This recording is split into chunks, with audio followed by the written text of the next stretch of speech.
Hello, আসসালামু আলাইকুম প্রিয় শিক্ষার্থী বন্ধুরা, আপনাদের সবাইকে ডেইলি স্টার পত্রিকার মাধ্যমে ইংরেজি শেখার ক্লাসে স্বাগত জানাচ্ছি। হেডলাইনটা হচ্ছে হু ওয়াজ রাইসি, রাইসি কে ছিল। এই যে সাম্প্রতিক সময়ে যে ইরানের প্রেসিডেন্ট ইব্রাহিম রাইসি মারা গেছে তো বিমান দুর্ঘটনায়, তো সেই বিষয়ে বলছে who was Raisi and what does his death mean, তার মৃত্যুর পরে কি হবে বা তার মৃত্যু দ্বারা কি বোঝায়। তা আসলে আর্টিকেলটাতে আমরা দেখব যে রাইসির পলিটিক্যাল আপস অ্যান্ড ডাউনস এবং তার অ্যাচিভমেন্টসগুলো এবং তার রাজনৈতিকভাবে যে যেভাবে নেয় বিভিন্ন বিরোধী দলকে নিষ্পেষণ করার জন্য পলিটিক্স করতে গেলে যেটা লাগে কি করছে সব কিছুই চলে আসবে। তো এই বিষয়গুলো আসলে রাইসি সম্পর্কে জানতে অনেক হেল্প করবে। তো প্রথমে বলা আছে the death of ইরানস president Ebrahim Raisi, এটা হচ্ছে সাবজেক্ট। এই সাবজেক্টের হেডওয়ার্ড হচ্ছে ডেথ। প্রিপোজিশনের আগের শব্দটা আগের নাউনটা হেডওয়ার্ড হয়। ডেথ নিয়ে বলছে এখানে কার মৃত্যু, ইরানের প্রেসিডেন্ট ইব্রাহিম রাইসির মৃত্যু। অ্যাডসটা হচ্ছে ভার্ব। এই সবটাও ইনফ্যাক্ট নাউন সাবজেক্ট, তবে সাবজেক্টের হেডওয়ার্ড হচ্ছে ডেথ। এখানে সাবজেক্টটা হচ্ছে কীভাবে জানেন, ডেথ নাউন, তারপরে যে প্রেসিডেন্ট ইব্রাহিম নাউন মাঝখানে প্রিপোজিশন আরেকটা নাউন কানেক্ট করছে। কেমন? তো রাইসির মৃত্যু অ্যাডস যোগ করেছে টু দ্য গ্রোয়িং টেনশনস, ক্রমবর্ধমান যে ইরানে গত 2-3 বছর ধরেই আপনার বিশেষ করে 2022-21 সাল থেকেই বা 20 সাল থেকেই ক্রাইসিস চলতেছে, অর্থনৈতিক পলিটিক্যাল সকল ধরনের ক্রাইসিস চলতেছে এবং তাদের 2021 সালের ইলেকশনে 50%-এর নিচে ভোট কালেকশন হয়েছে। তো যাই হোক, অনেকগুলো বিষয় আছে। তো বলছে মৃত্যু বর্তমান যে চলমান যে ক্রাইসিস আছে, টেনশন আছে, সেটার সাথে আরও একটা টেনশন বেড়ে গেল। ইব্রাহিম রাইসির মৃত্যুটা তাদের দেশের চলমান টেনশনকে আরও বাড়িয়ে দিল। দ্য কান্ট্রি ইজ আন্ডারগোয়িং, যে টেনশনগুলো ইজ আন্ডারগোয়িং অ্যাট প্রেজেন্ট, এই দেশ Iran is undergoing at present, Iran যে টেনশনগুলো এইখানে এটুক পর্যন্ত দিতে পারেন হচ্ছে এই প্রথম ক্লজটা, যে ক্লজে বলছে ইব্রাহিম রাইসির মৃত্যু যোগ করেছে দেশের চলমান tension the country is undergoing, দেশ যে বর্তমানে যে টেনশনের মধ্যে দিয়ে যাচ্ছে সেটার সাথে আরও টেনশন যোগ করছে। ফ্রম স্যাংশনস এখানে টেনশনগুলো কেন মানে ইরানের চলমান সমস্যা কি, গ্রোয়িং টেনশনস কি ইরানের, সেটা এখান থেকে একটু আমরা আইডিয়া পাবো। ফ্রম স্যাংশনস ইন 2018, আসলে 2018 সালে ডোনাল্ড ট্রাম্প তাদেরকে স্যাংশন দিছে। Causing further ডিটেরিওরেশন in Iranian economy, ইরানের অর্থনীতিতে যেই স্যাংশনের কারণে 2018 সালের স্যাংশনের কারণে এই স্যাংশনটা তাদের ইকোনমিতে ডিটেরিওরেশন হচ্ছে আর অবনতি করছে ইরানের অর্থনীতিকে। To Iran's recent historic drone strikes against Israel, অর্থাৎ এই যে গ্রোয়িং টেনশনগুলো বলতেছে 2018 সালের স্যাংশনের কারণে অর্থনীতির খারাপ অবস্থা, তারপর ইরানের সাম্প্রতিক ইসরায়েলের ড্রোন হামলা, তারপর আবার রাইসির মৃত্যু, এই সবগুলো হচ্ছে টেনশন। রাইসির মৃত্যুটা এমন একটা সময় হয়েছে, এমিটা তো মধ্যে, কিসের মধ্যে, এমন একটা সিচুয়েশনের মধ্যে হয়েছে যেখানে Iran is already tackling multiple difficult situation, যখন ইরান ইজ ট্যাকলিং মানে হচ্ছে handling, managing, going through, undergoing. কেমন? যখন এমন একটা সময়ে আসলে এই রাইসির মৃত্যুটা হয়েছে যখন যেখানে Iran is already tackling, Iran মধ্য দিয়ে যাচ্ছে মাল্টিপল ডিফিকাল্ট সিচুয়েশন, অনেকগুলো ডিফিকাল্ট সিচুয়েশনের মধ্য দিয়ে যাচ্ছে। যেমন এখানে কিন্তু ডিফিকাল্ট সিচুয়েশন বলা আছে স্যাংশন, তারপরে ডিটেরিওরেশন ইন ইকোনমিক কন্ডিশন, তারপরে হচ্ছে ড্রোন অ্যাটাক ইন ইসরায়েল, এই সবগুলো জিনিস যখন টেনশন, তার মাঝখানে আরেকটা টেনশন হচ্ছে রাইসির মৃত্যু। এগুলো হচ্ছে multiple difficult situation on both the international and domestic fronts, এবং তাদের যেই অবস্থা খারাপ, মাল্টিপল ডিফারেন্ট সিচুয়েশনে যে সমস্যাগুলো বলতেছে, এগুলো আসলে তাদের দেশের মধ্যে সমস্যা চলতেছে, ডোমেস্টিক দিয়ে বলছে, ইন্টারন্যাশনালিও ইরান খুব চাপে আছে। রাইসি সম্পর্কে বলতে যায় একটা হু ক্লজ দিছে, এটা অ্যাডজেক্টিভ ক্লজের মতো কাজ করবে এবং এখানে অ্যাডজেক্টিভ ক্লজটা শেষ হবে এবং রাইসির সাথে এগ্রিমেন্ট হবে হেল্ডের, মানে রাইসির ভার্ব এগুলো না, রাইসির ভার্ব হচ্ছে হেল্ড। রাইসি সম্পর্কে বলতে চাই, বলছে who died in the crash of a helicopter, যে হেলিকপ্টার দুর্ঘটনায় মারা গেছে। হু ডাইড এটা হচ্ছে verb, in the crash of দুর্ঘটনায়, হ্যাঁ হেলিকপ্টার দুর্ঘটনায় মারা গেছে। হি ওয়াজ রাইডিং, কখন মারা গেছে সেটা বলছে, যখন হি ওয়াজ রাইডিং অন হিজ রিটার্ন, যখন সে রাইড অর্থ আমরা সাধারণত কোনো যানবাহনে চড়া, এখানে যখন বিমান পথে সে আসছিল from a visit to Azerbaijan তাদের একটা প্রভিন্স থেকে আসার পথে দুর্ঘটনায় এই রাইসি মারা গেছে। অর্থাৎ রাইসি সম্পর্কে একটা ইনফরমেশন দিয়ে দিয়েছে। Raisi held several important positions in Iran. Raisi তার মানে এই প্রেসিডেন্ট ইরানের বিভিন্ন গুরুত্বপূর্ণ পজিশনে আছে। হেল্ড পজিশন অর্থ হচ্ছে পদে থাকা, তিনি গুরুত্বপূর্ণ পদে আছে। ফ্রম এ টাউন প্রসিকিউটর, তার উত্থান কিন্তু টাউন প্রসিকিউটর হিসেবে। প্রসিকিউটর অর্থ হচ্ছে লয়ার, অ্যাডভোকেট। আমরা সরকারি মানে থাকে না, ব্যারিস্টার থাকে না, সরকারি ব্যারিস্টার ছিল তিনি। তো আমরা প্রসিকিউটর শব্দের অর্থটা দেখব। প্রসিকিউটর হচ্ছে একজন পার্সন, স্পেশালি পাবলিক অফিসিয়াল, সরকারি officer, who institutes legal proceedings against someone, যারা সরকারের আইনজীবী হিসেবে কাজ করে। এই ব্যারিস্টার, তিনি সাধারণত ব্যারিস্টার থাকে, or other lawyer, who conducts the case against A defendant in a criminal court. অর্থাৎ যিনি মানে লয়ার, তাকে এখানে প্রসিকিউটর বলা হয়েছে। ফ্রম এ টাউন প্রসিকিউটর, সরকারের আইন, একটা শহরের আইনজীবী হিসেবে, জেলার আইনজীবী হিসেবে এভাবে বোঝাচ্ছে। উপজেলার আইনজীবী, হি স হিমসেলফ প্রমোটেড, তাকে প্রমোশন দেওয়া হয়েছিল, তার পদোন্নতি হয়েছিল to the position of a provincial, সম্পূর্ণ একটা উপজেলা থেকে তার প্রভিন্স, একটা প্রদেশের লয়ার হিসাবে তাকে প্রমোশন দেওয়া হয়েছিল। ইভেনচুয়ালি আস্তে আস্তে ধীরে ধীরে ঘটনাক্রমে becoming the chief prosecutor of Iran, ইরানের প্রধান প্রসিকিউটর তিনি হয়ে যায়। ইন দ্য 1980s, তো ইরানের আসলে রাজনীতি জানতে হলে 1980, 1979, 1988 এগুলো জানতে হবে। তো 1980-র দশকে রাইসি ওয়াজ অ্যাপয়েন্টেড, রাইসিকে নিয়োগ দেওয়া হয়েছিল এবং তাকে নিয়োগ দিয়েছিল আয়াতুল্লাহ রুহুল্লাহ খামেনি, যিনি আয়াতুল্লাহ রুহুল্লাহ খামেনির পরিচয় হচ্ছে অ্যাপোজিশন দিয়ে দিবে, তিনি হচ্ছে এইটুক দিয়ে তার পরিচয় দিবে, তিনি হচ্ছে founder of Islamic Republic of Iran. এই জিনিসটা জানতে হবে, ইসলামিক রিপাবলিক অফ ইরান, ইসলামী প্রজাতন্ত্র মানে ইসলামিক রাষ্ট্র পরিচালনা, গণতন্ত্র না, ইসলামিক প্রজাতন্ত্র প্রতিষ্ঠাতা হচ্ছে Ayatollah Ruhollah Khamenei. Ayatollah Ruhollah Khamenei তাকে আসলে রাইসিকে নিয়োগ দিছে। তো এইখানে আমরা ইসলামিক রিপাবলিক ইরান যে প্রতিষ্ঠা হয়েছে 1979 সালের দিকে, তখন থেকেই আয়াতুল্লাহ রাইসির মানে উত্থান। তো এখানে বলছে Raisi was appointed by Ayatollah Ruhollah Khamenei, তাকে নিয়োগ দিয়েছে। এবং আয়াতুল্লাহ রুহুল্লাহ খামেনি হচ্ছে ইসলামিক, তাদের দেশে আমরা বলি না বাংলাদেশের মানে প্রতিষ্ঠাতা হচ্ছে বঙ্গবন্ধু শেখ মুজিবুর রহমান, এই আয়াতুল্লাহ রুহুল্লাহ খামেনি হচ্ছে তাদের ইসলামিক রিপাবলিকের প্রতিষ্ঠাতা। টু দ্য কমিটি, তাকে রাইসিকে অ্যাপয়েন্টেড, নিয়োগ দিছে টু দ্য কমিটি, এমন একটা কমিটিতে that was responsible for the executions of thousands of political descendants.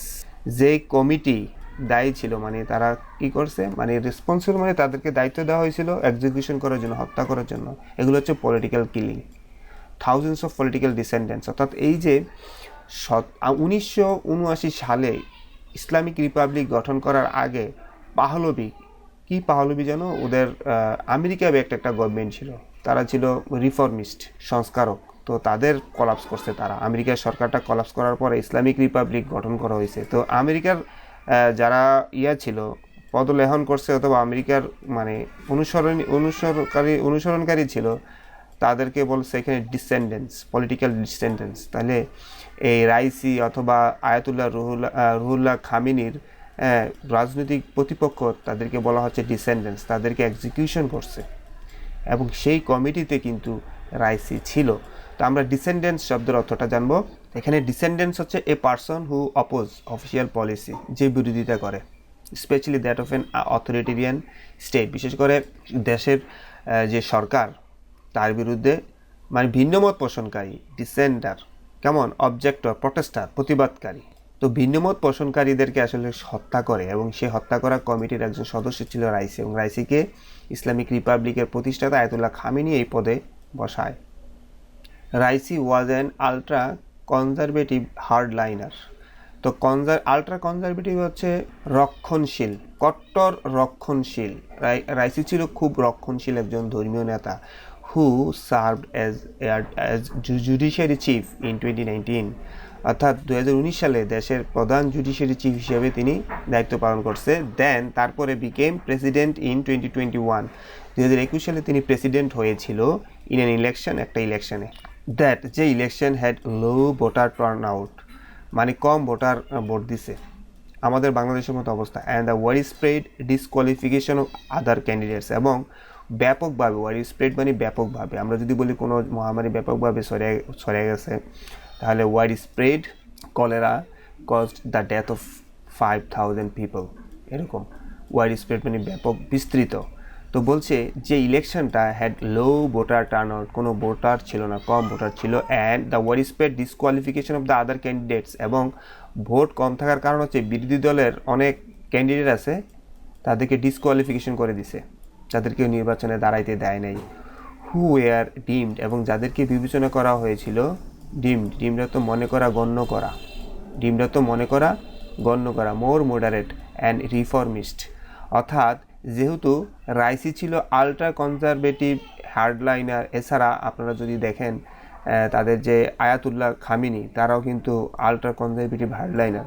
তো তারা কিন্তু যারা একটু মডারেট, মধ্যমপন্থার, এবং যারা একটু রিফর্মিস্ট, তাদেরকে কিন্তু তারা নির্বাচনে 2021 সালে নির্বাচনে আসতে দেয়নি। এই কারণে ভোটার টার্ন আউট খুব কম হয়েছে। হিজ পলিসিস, তার পলিসি, কার পলিসি? রাইসির পলিসি। তিনি যেহেতু আলট্রা কনজারভেটিভ হার্ডলাইনার, তার পলিসি কেমন হইবে আমরা বুঝতেই পারছি। হিজ পলিসিস, তার পলিসিগুলো হ্যাভ বিন কনডেমড, ঘৃণা করা হয়েছে। কনডেমড অর্থাৎ ঘৃণা করা। তার পলিসি মানে গভর্নমেন্ট পলিসিগুলোকে ঘৃণা করা হয়েছে, বোথ ইন্টারন্যাশনালি অ্যান্ড ডোমেস্টিক্যালি। আন্তর্জাতিকভাবেও রাইসিকে সমালোচনা করা হয়েছে তার পলিসির কারণে, এবং ডোমেস্টিক্যালি মানে তার দেশেও সমালোচনা করা হয়েছে। উইদিন ইরানের মধ্যে Raisi has long bin associated with repressive tactics, অর্থাৎ ইরানের মধ্যে রাইসি মানে এখানে ভার্ব হচ্ছে has long bin associated, Raisi নামের সাথে একটা বিষয় জড়িত, সেটা হচ্ছে রিপ্রেসিভ ট্যাকটিক্স। এখন রিপ্রেসিভ শব্দের অর্থ হচ্ছে দমন, নিপীড়ন, অত্যাচার, কৌশল। যেমন আমাদেরও কিন্তু বা বিভিন্ন দেশে গণতন্ত্রের সরকার দেখা যায় যে বিভিন্ন হামলার মাধ্যমে বিরোধী দলকে দমন নিষ্পীড়ন করে, এটা হচ্ছে রিপ্রেসিভ ট্যাকটিক্স। তো দেখা গেছে ইরান দীর্ঘদিন ধরে রাইসি এরকম দমন নিপীড়নের সাথে জড়িত। কনজারভেটিভ ক্লারিক, তো কনজারভেটিভ হচ্ছে রক্ষণশীল, আর রাইসি ছিল একজন রক্ষণশীল, ক্লারিক মানে ধর্মীয় নেতা। রাইসি এনশিওরড স্ট্রিক্টা এনফোর্সমেন্ট অফ দ্য হিজাব অ্যান্ড চ্যাস্টিটি ল। তো রাইসি যখন আসলে ক্ষমতায় আসছে 2021 সালে কম ভোটের মাধ্যমে, যেহেতু সে কনজারভেটিভ ক্লারিক, স্বাভাবিকভাবে সে আসার পরে কঠোরভাবে প্রয়োগ করছে, এনফোর্সমেন্ট করছে হিজাব আইন এবং চ্যাস্টিটি law in 2022, a year after his election to the position of president হওয়ার পরে। শীঘ্রই in a matter of weeks, কয়েক সপ্তাহের মধ্যেই the decision led to the death of, এবং এই কোন ডিসিশন, এখানে কোন ডিসিশন বলছে যে এই যে stricter enforcement of hijab and chastity law, এই ডিসিশনটা কারণে led to the death of 22-year-old Mahsa Amini, এবং এই মানে রাইসির এই পলিসির কারণে রাইসা আমিনি মারা যায়। স্পার্কলিং দ্য জিয়ান আজাদি, এবং এর কারণে একটা আন্দোলন শুরু হয়, আজাদি মুভমেন্ট ইন ইরান, একটা আন্দোলন শুরু হয় এই মেয়েটা মারা যাওয়ার পরে, মাইশা আমিনি মারা যাওয়ার পরে। আসলে রাইসিরা হচ্ছে অনেকটা কনজারভেটিভ ক্লারিক। তো কনজারভেটিভ ক্লারিক হওয়ার কারণে যেটা এখানে বলছে কনজারভেটিভ, এখানে বলছে হেডলাইনেই এখানে বলছে আলট্রা কনজারভেটিভ। তো এই জিনিসগুলো দ্বারা বোঝানো যাচ্ছে যে যাদের দেশে রিফর্মিস্ট আছে, তাদের দেশে মডারেট মানে লিডার্স, ডিসেন্ডেন্টস আছে, মানে মতবিরোধকারী আছে। তো এই তাদের মধ্যে একজন ধরেন মাইশা আমিনি। তো মাইশা আমিনি আসলে মারা গেছে, মাইশা আমিনির হত্যা করা হয়েছে। মাইশা আমিনির হত্যা করা হয়েছে রাইসির পলিসির কারণে, হিজাব অ্যান্ড চ্যাস্টিটি ল, যে কোনো কারণেই হয়তো মাইশা আমিনি হিজাব এবং চ্যাস্টিটি লর বিরুদ্ধে প্রতিবাদ করছিল, নারীদের পক্ষ হয়ে যারা রিফর্মিস্ট। তো এখানে বলছে এই মাইসা আমিনি মারার পরে স্পার্ক করতে হচ্ছে কোনো কিছু বেড়ে যাওয়া, একটা আন্দোলন বেড়ে যায় ইরানে, যেটা রিফর্মার যারা তারা আন্দোলন বাড়ায়। জিন মানে হচ্ছে ওমেন, জিয়ান মানে হচ্ছে মানে জীবন, লাইফ, আজাদি, অর্থাৎ নারীদের জীবনের মুক্তি, এরকম একটা নামে জিনজিয়ান আজাদি। জিনজিয়ান আজাদি অর্থাৎ নারী মুক্তি মুভমেন্ট শুরু হয়েছে ইরানে। What occurred after is the severe repression, এবং কী ঘটছিল আসলে তারপরে। হোয়াট অকার্ড আফটার, এটা কিন্তু এইটুক পর্যন্ত হয়ে গেছে একটা ক্লজ, যে ক্লজের ইজ ভার্বের সাবজেক্টটা কিন্তু আফটার না। প্রেপোজিশন হওয়ার ভাই সাবজেক্ট হয় কীভাবে, অথবা অকার্ড সাবজেক্ট হয় কীভাবে, এখানে ফুল অংশটাই ইজ ভার্বের সাবজেক্ট, এই কারণে এটা নাউন ক্লজ। ভার্বের সাবজেক্ট হইতে গেলে তিনটা জিনিস হইতে হবে, নাউন ফ্রেজ, নাউন ক্লজ অথবা নাউন ইকুইভ্যালেন্ট, চারটা জিনিস হবে। ভার্বের সাবজেক্ট চারটা জিনিস হতে পারে, পাঁচটা জিনিস প্রোনাউন যোগ করে দিলাম, তাহলে ভার্বের সাবজেক্ট কে হতে পারে, ভার্বের সাবজেক্ট নাউন হতে পারে, নাউন ফ্রেজ হতে পারে, নাউন ক্লজ হতে পারে, তারপর এটা তো গেল তিনটা, তারপর হইতে পারে প্রোনাউন হইতে পারে। তো হোয়াট অকার্ড আফটার, তারপরে কি হয়েছে, ইজ দ্য সিভিয়ার রিপ্রেশন, তীব্রভাবে দমন শুরু হয়ে গেছে। কেন দমন হয়েছে, এই যে জিয়ান আজাদি মুভমেন্ট যখন চালু হয়েছে, নারী মুক্তি আন্দোলন যখন শুরু হয়েছে, রাইসি সরকার কেমন সিভিয়ার রিপ্রেশন, তীব্র দমন করা শুরু করছে অফ দ্য অ্যানশিং প্রোটেস্ট, এই আন্দোলনকারীদেরকে। উইথ 582 পিপল এক্সিকিউটেড, 582 জনকে ফাঁসি দেওয়া হয়েছিল আন্দোলনে। চিন্তা করছেন, এই যুগে আইসাও 2022 সালে আইসা 582 জন বিরোধী দল ডিসেন্ডেন্টস, ভিন্ন মতাবলম্বী, তাদেরকে ফাঁসি দেওয়া দিছে। অ্যান্ড 834 পিপল এক্সিকিউটেড ইন 2023, এবং 2023 সালে এসে আরও বেশি 834 জনকে হত্যা করা হয়েছে। As is now well known, violent crackdowns of the protest followed, এবং এখনও খুব আমরা সবাই জানি ভালোভাবে এই ক্র্যাকডাউন মানে হচ্ছে রিপ্রেশন। আমরা ক্র্যাকডাউন এই জিনিসটা এখানে আরেকটা পাইছি, রিপ্রেশন। আমরা যখন ধরপাকড়, যেমন আমাদের ইলেকশনের আগে বিরোধী দলের অনেক মানুষই কিন্তু ধরপাকড় করছে, এটা হচ্ছে ক্র্যাকডাউন। তা আসলে যারা খুব মডারেট মুসলিম অথবা রিফর্মিস্ট, তাদের কাছে এই হত্যাটা আসলে গ্রহণযোগ্য না। This kind of behaviour from রাইসির এরকম আচরণ ওয়াজ নট নিউ, নতুন না। অর্থাৎ রাইসি এই যে দমন, রিপ্রেশন বলে, ক্র্যাকডাউন বলে, এগুলো কিন্তু নতুন না। এই লিকড 2016 অডিও টেপ, 2016 সালে একটা অডিও টেপ লিক হয়েছে, যেই অডিও টেপের মাধ্যমে পজিশনস রাইসির অবস্থান হয়ে দাঁড়াইছে as being involved in the executions of thousands of Iranian dissidents. অর্থাৎ এই অডিও টেপের মাধ্যমে, ফাঁস হওয়া অডিও টেপের মাধ্যমে, লিকড যেহেতু ফাঁস হওয়া অডিও টেপের মাধ্যমে প্রমাণ হয়েছে, মানে বোঝা গেছে যে রাইসি আসলে ইনভলভ ছিল, জড়িত ছিল, মানে ফাঁসির কাজে। হাজার ইরানি ভিন্ন মতাবলম্বীদেরকে যে ফাঁসি দেওয়া হয়েছিল, সেই ফাঁসির কাজে রাইসি জড়িত ছিল। তো কখন ফাঁসি দিয়েছে সেটা আমরা জানবো। Despite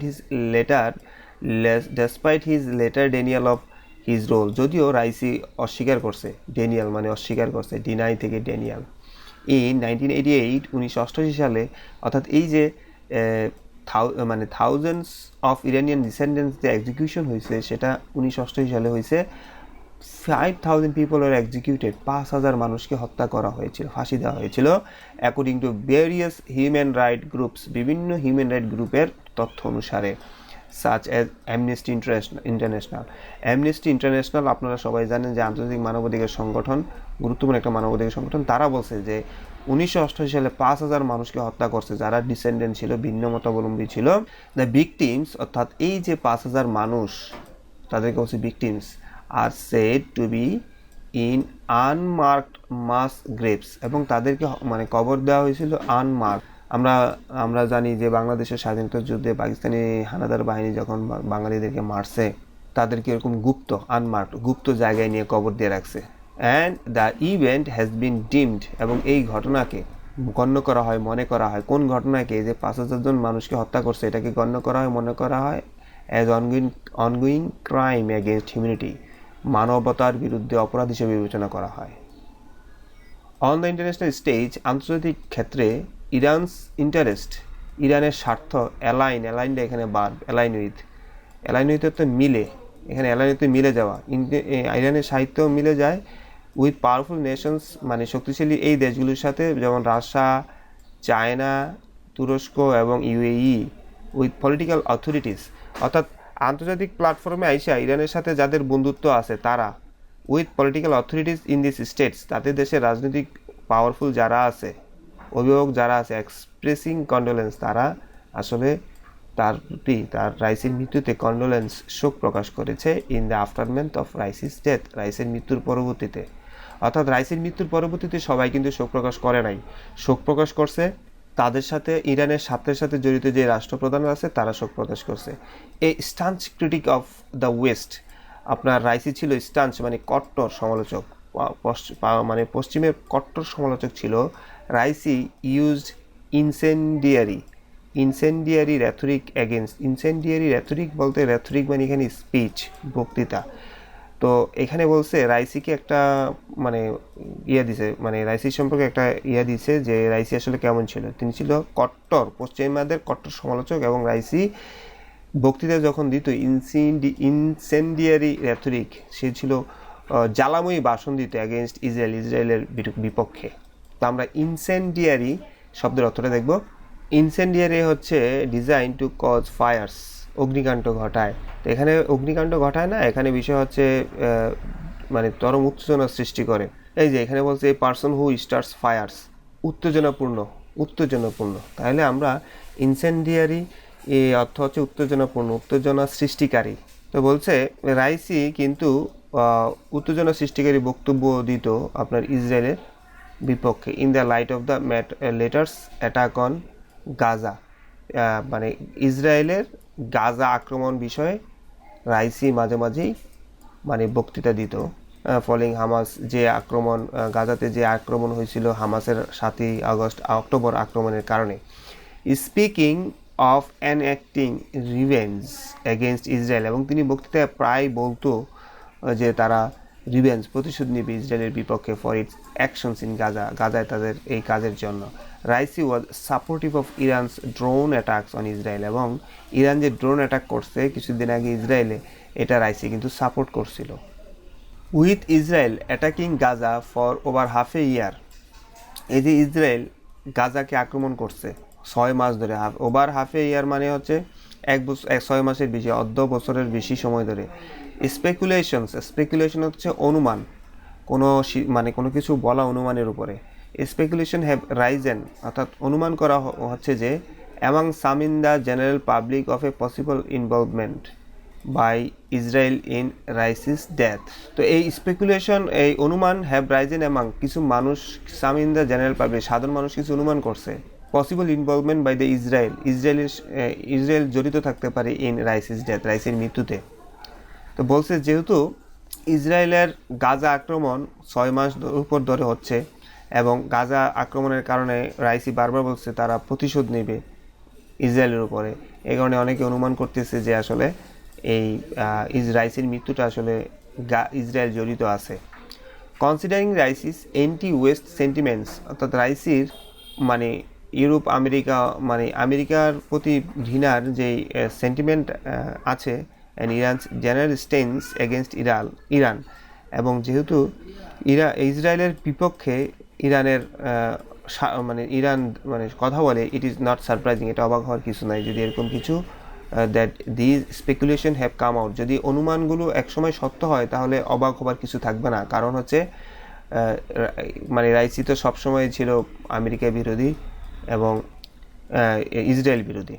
the death of Iranian general Qasem Soleimani, ইরানের সেনাপ্রধান কাসেম সোলেমানির মৃত্যু 2020 সালে also makes such a possibility, এবং অনেকেই মনে করছে যে কাসেম সোলেমানিরে কিন্তু এইভাবেই মারছে, এপিআর মোর ক্রেডিবল, এবং এই কারণেই অনেকের কাছে এটা বিশ্বাসযোগ্য হচ্ছে।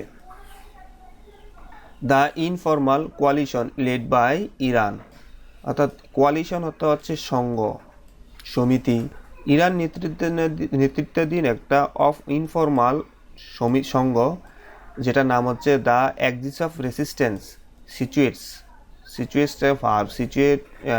মানে অবস্থানে রাখা, পুট সামওয়ান বলছে, অর্থাৎ ইরানের নেতৃত্বাধীন অ্যাক্সিস অফ রেসিস্ট্যান্স এই সমিতি সিচুয়েটস অবস্থান মানে ইরানকে রেখেছে, দ্য কান্ট্রি ইরানকে এমন একটা জায়গায় রাখছে as an even greater threat to US interest, অর্থাৎ এই সঙ্গ করার কারণে এই সমিতিটা যেহেতু অ্যাক্সিস অফ রেসিস্ট্যান্স সাধারণত আমেরিকার স্বার্থ, আমেরিকার প্রতিদ্বন্দ্বী, আমেরিকা যেই জায়গায় আমেরিকার শত্রু আর কি এই সঙ্গটা। তো যেহেতু এটা নেতৃত্ব দিচ্ছে ইরান, এই কারণে আসলে সিচুয়েটস ইরানকে এমন একটা অবস্থানে আছে, ইরানের অবস্থান যে আমেরিকার একটা মানে হুমকি শুরু করছে Iran. The backing of Houthis, Iran Houthi যেই যোদ্ধা আছে তাদেরকে সাহায্য করত, হিজবুল্লাহকে সাহায্য করতো এবং হামাসকে সাহায্য করত। দ্য লেটার বলার অর্থ হচ্ছে হামাস সম্পর্কে বলবে, লেটার অফ হুইচ যেটা হ্যাজ ক্লেইমড, হামাস স্বীকার করেছে, এটা স্বীকার করেছে ইজ ইন ফুল সলিডারিটি, যে হামাস স্বীকার করছে যে ইরানের সাথে তারা মানে হামাসের ইমরানের একটা জঙ্গি মানে সংগঠন, যুদ্ধ সংগঠন with Iran, makes the death of Raisi seem like it is in the strategic interest of western Europe. এবং এটা মনে হয়েছে যে রাইসির মৃত্যুটা অনেকটা কৌশলগত একটা লাভ হয়েছে মানে পশ্চিমাদের। However it is difficult and far fetched, এটা খুবই কঠিন এবং খুবই ফার-ফেস্ট মানে হচ্ছে কোনো কিছু এই যে আমরা এতক্ষণ অ্যাজাম্পশন করছি, অনুমান করছি, এগুলো আসলে ফার-ফেস্ট মানে এত সহজ নয় অ্যাজ অফ নাও, এখন এত দ্রুত অনুমান করা সম্ভব নয় to make any clear statement, যে কোনো মানে কথা স্পষ্টভাবে বলা ফ্রম দ্য স্পেকুলেশন, অনুমান থেকে, অর্থাৎ অনুমান থেকে এখনও নিশ্চিত না আসলে ওয়েস্টার্নরাই যে এই রাইসির মৃত্যুর সাথে জড়িত। For one, the helicopter carrying the late president, অর্থাৎ এই রাইসিকে বহন করা যে হেলিকপ্টারটা যেটার নাম ছিল was Bell 212 helicopter with international sanctions in ইরানের উপর যেহেতু দীর্ঘ বছর ধরে আপনার স্যাংশন চলতেছে, অ্যাকোয়ারিং নেসেসারি পার্টস, বিমানের গুরুত্বপূর্ণ পার্টস কিনা, অ্যাকোয়ার মানে ক্রয় করা, ফর ইটস মেনটেনেন্স, বিমান মেনটেনেন্সের জন্য যে পার্টস ক্রয় করা হ্যাজ বিন আ চ্যালেঞ্জ, এটা ইরানের জন্য কষ্টকর হয়ে গেছে স্যাংশনের কারণে। মোরওভার, অধিকন্তু a major part of Iran's air fleet, অধিকাংশ ইরানের এই বিমান বাহিনীর যেই বিভিন্ন মানে সমর অস্ত্র মানে ভেসেলগুলো comes from even before the Islamic revolution in 1979, তাদের ইসলামিক রিভলিউশনের আগে আসলে তারা এই বিমানের সংস্কার হয়েছে, তারপরে আর হয় নাই। ফ্রম ওভার 45 ইয়ার্স এগো, এবং এর সময়টা হচ্ছে 45 বছর আগে তারা আসলে এই তাদের বিমান বাহিনীর সাথে আধুনিক সমরাস্ত্র যোগ করছিল, তারপরে স্যাংশনের কারণে তারা আর পারে নাই। অ্যাকর্ডিং টু এভিয়েশন মানে বিমান এক্সপার্ট পল ভেভার যিনি একটা বিমান বিশেষজ্ঞ, হেভি ফগ, তিনি বলছে ভারী কুয়াশা, ক্লাউড, মেঘ অ্যান্ড কোল্ড টেম্পারেচার্স, এবং ঠান্ডা আবহাওয়া আর very likely to have cause. তিনি যেহেতু এভিয়েশন এক্সপার্ট পল ভেভার, তিনি অনুমান করছে, তিনি বলছে যে ঘন কুয়াশা, বৃষ্টি এবং ঠান্ডার তাপমাত্রার কারণে আসলে ক্রাশ অফ দ্য এয়ারক্রাফটটার দুর্ঘটনা ঘটছে।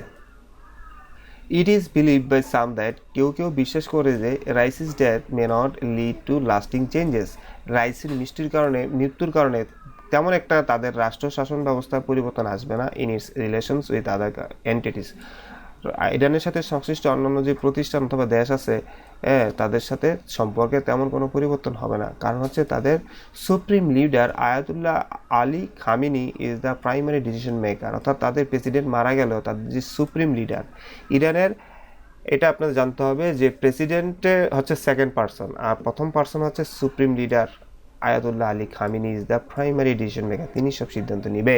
With those loyal to him, তার প্রতি যারা লয়াল অনুগত, বিং অ্যাম্পলি রিওয়ার্ডেড, তাদেরকে বারবারই পুরস্কার দিবে, অ্যাম্পলি মানে প্রচুর পরিমাণে পুরস্কার করবে, উইথ পাওয়ার অ্যান্ড পজিশন, তাদেরকে বিভিন্ন পদ দিবে।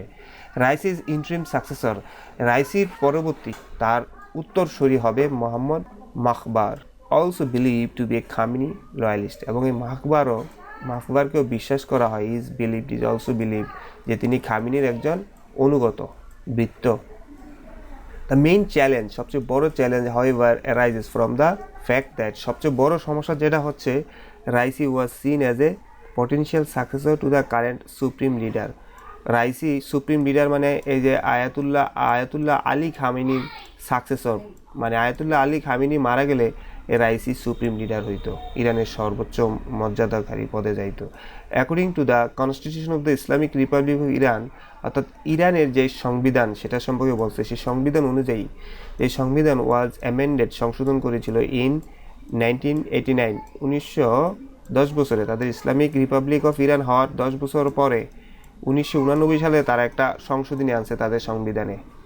সেই সংশোধনী হচ্ছে আর্টিকেল 60 নামে পরিচিত এবং 113 অ্যান্ড 114, 42 এখানে বলা আছে সিচুয়েট এখানে বার the president as the person with the most power after the supreme leader, অর্থাৎ তাদের সংবিধানে, এই সংবিধানে একটা সংশোধন আইনে বলছে প্রেসিডেন্ট হবে তাদের যে সুপ্রিম লিডার তার পরের ক্ষমতাধর ব্যক্তি। It is imperative to remember, এটা গুরুত্বপূর্ণ মনে রাখা যে that under Iran's current system, ইরানের বর্তমান সিস্টেম অনুযায়ী it is still the supreme leader যিনি আয়াতুল্লাহ আলী খামেনি, হু হুজ the most sway in every aspect of governance, অর্থাৎ রাষ্ট্র পরিচালনার সব ক্ষেত্রে আয়াতুল্লাহ আলী খামেনি মানে সুপ্রিম লিডারই সবচেয়ে বেশি প্রভাব ফেলবে। This power has been compare to, অর্থাৎ এই আয়াতুল্লাহ মানে এই যে সুপ্রিম লিডারের ক্ষমতাটা অনেকটা হ্যাজ বিন কম্পেয়ার, তুলনা করা হয় টু দ্যাট অফ মুসলিম খলিফা system in the middle age, মধ্যযুগে খলিফা সিস্টেম যেটা ছিল সেই অনুযায়ী। While previous presidents of Iran all had disagreements with the supreme leader, তো রাইসির আগে যারা ছিল তারা কিন্তু সবাই রিফর্মিস্ট ছিল, মোডারেট ছিল, তারা সবাই সুপ্রিম লিডারের বিপক্ষে ছিল, ডিসএগ্রিমেন্ট ছিল। বলছে যখন প্রিভিয়াস লিডার্স অফ ইরানের আগের, রাইসির আগের 2021 সালের যারা প্রেসিডেন্ট ছিল, হোসেন রুহানি থেকে অন্যান্য যারা, তারা সবাই আসলে সুপ্রিম লিডারের সাথে একমত ছিল না। Raisi was seen as having what has been called an unequivocal allegiance to the supreme leader. তো আসলে রাইসি একদম সুপ্রিম লিডারের অনুগত্য ছিল। আনইকুইভোকাল অর্থ হচ্ছে মানে এক কথায়, মানে দার্থহীন কণ্ঠে, এলিজিয়েন্স মানে হচ্ছে এলিয়েন্স, মানে এলিয়েন্স ছিল, মানে বন্ধু ছিল, কম্পেনিয়ন ছিল, মানে একই ভাবধারা ছিল সুপ্রিম লিডারের। তো এটা কে বলছে? এটা বলছে Shahram Kholdi, a professor of Middle East politics at the University of Waterloo in Canada. তিনি এই কথা বলছে। উইথ রাইসিস ডিমাইস মানে ডেথ, রাইসির মৃত্যুতে as per article 131 of the constitution, সংবিধানের 131 আর্টিকেল অনুযায়ী দ্য ফার্স্ট ভাইস প্রেসিডেন্ট, প্রথম ভাইস প্রেসিডেন্ট অর্থাৎ রাইসির পরের পদে যিনি আছে উইল বিকাম দ্য প্রেসিডেন্ট, তিনি প্রেসিডেন্ট হবে। অ্যান্ড নিউ প্রেসিডেন্সিয়াল ইলেকশন, এবং নতুন একটা president election must be held, অবশ্যই অনুষ্ঠিত হতে হবে উইদিন দ্য কামিং 50 days, সামনের 50 দিনের মধ্যে নতুন একটা ইলেকশন দিয়ে তাদের প্রেসিডেন্ট নির্বাচন করতে হবে। রাইসিস ডেথ, রাইসির মৃত্যু আনডাউটেডলি চেঞ্জেস, নিঃসন্দেহে পরিবর্তন করে দিয়েছে who will succeed Ayatollah Ali Khamenei, অর্থাৎ আয়াতুল্লাহ আলী খামেনি পরবর্তীতে লেখা আছে যার বয়স হচ্ছে 85 বছর, সে নিশ্চয়ই মারা গেলে মানে রাইসি সেই জায়গায় সুপ্রিম লিডার হইতো। তো সে যেহেতু রাইসি যেহেতু মারা গেছে, নিঃসন্দেহে এই জায়গায় কে এই সুপ্রিম লিডারের পদে আসবে এখানে অনেক সন্দেহ তৈরি হয়েছে। তো আমি এটা দ্রুত শেষ করে দিব। আসলে এখানে বলছে এই যে আয়াতুল্লাহ আলী খামেনি যেহেতু 85 বছর বয়স্ক হয়ে গেছে এবং সবাই বলতেছে নন টু বি, তিনি খুব অসুস্থ, দো the western press is accused of having exaggerated the extent of Khamenei illness, যদিও পশ্চাতের যে মিডিয়া আছে তারা বলছে যে না, খামেনি আসলে এত অসুস্থ না। তো আসলে তার অসুস্থতার কারণে একটা প্রশ্ন দাঁড়াইছে যে আয়াতুল্লাহ আলী খামেনির জায়গায় আসলে রাইসি আসার কথা, রাইসি যেহেতু মারা গেছে তার জায়গায় এখন কে আসবে? It complicates the inner politics of Iran itself, এখন ইরানের এই সকল রাজনীতিকে জটিল করে তুলছে এই রাইসির মৃত্যুটা। ইট ইজ বিলিভড, এটা বিশ্বাস করা হয়, এটা মানুষ বিশ্বাস করে that the son of Ali Khamenei, আলী খামেনির আবার ছেলে আছে যার নাম হচ্ছে Mojtaba Khamenei, intentionally helped him, সবাই বলতেছে ইন্টেনশনালি অর্থ হচ্ছে উদ্দেশ্যপ্রবণভাবে, কেমন হেল্পড হিম, উদ্দেশ্যমূলকভাবে এই রাইসিকে সাহায্য করছে টু বিকাম প্রেসিডেন্ট হইতে, অর্থাৎ প্রেসিডেন্ট হইতে রাইসিকে মোজতবা খামেনি সাহায্য করছে। And trapped him in the position, এবং তাকে ইউজ করছে তিনি টু শোকেজ হিজ ইনকম্পিটেন্স, এবং মানে মোস্তফা খামেনি আসলে এখানে রাজনীতি খেলছে বিভিন্নভাবে, মানে রাইসিকে অযোগ্য প্রমাণ করছে, প্রেসিডেন্টও বানাইছে আবার অযোগ্য প্রমাণ করছে। আসলে এগুলো সব করার কারণ হচ্ছে রাজনীতি, তিনি এই পদে আসার জন্য, সুপ্রিম লিডার পদে আসার জন্য। ইট ইজ আনক্লিয়ার, এটা স্পষ্ট না how ইরানস politics dynamic will play out in the coming days. কীভাবে ইরানের পলিটিক্যাল যে বিষয়গুলো ডাইনামিকগুলো সেগুলো কিভাবে কাজ করবে সেটা জানে না, মানে কিভাবে দেশ পরিবর্তন হবে। বলছে ইরান হচ্ছে ইন এ রেজিম, এমন একটা দেশ where Iranian people are largely frustrated with the economy, যেখানে ইরানের মানুষ ইকোনমি এবং সামাজিক এবং রাজনৈতিক রিপ্রেশন মানে অত্যাচার নিয়ে মানে আছে, হতাশ আছে। Even the turbulent state of Middle East at the moment, অর্থাৎ মধ্যপ্রাচ্যের এই সমস্যা বর্তমানে, and the repercussions of the Raisi's death, এবং রাইসির মৃত্যুর পরবর্তী could have effect in not only Iran but also the wider region, শুধু ইরানে নয় এই সম্পূর্ণ মধ্যপ্রাচ্যে প্রভাবিত করবে।